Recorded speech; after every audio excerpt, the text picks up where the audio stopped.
Ms. Parker, I want to go to you next about your experience at the FBI, because this is not just about the Twitter files, which folks are focused on because of the news it made. It's about a systemic rot in the culture and the politicization of the leadership of the FBI, and it needs to be rooted The FBI leadership is Let's take a step back. Core. Let's look at the targeting illegally of parents who wanted to stand up for their kids at school board meetings. Dozens of parents On September 29th, 2021, the National School Boards Association sent a letter to Joe Biden equating parents at school board meetings to domestic terrorists. What? And on October 4th, Attorney General Merrick Garland issued a memorandum to the FBI and U.S. attorneys that the department would use federal enforcement tools to target and prosecute these parents. Do you consider parents as domestic terrorists? I do not consider parents as domestic terrorists. No, I do not. Exactly. No, and neither do the American people. But there's more to this story. It goes back further than that initial letter on September 29th.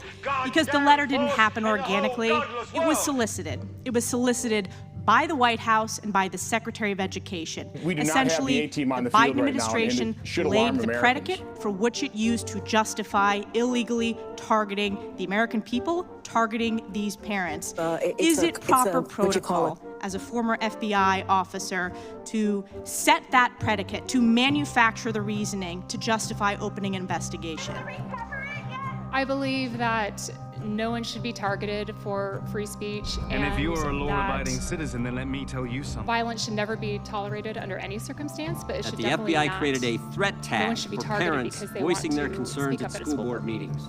This was a setup, and it was the setup, and it's the real definition of weaponization of the government against the American people.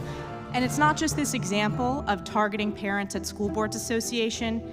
It goes back to the opening of Crossfire Hurricane. It goes back to the faulty FISA application.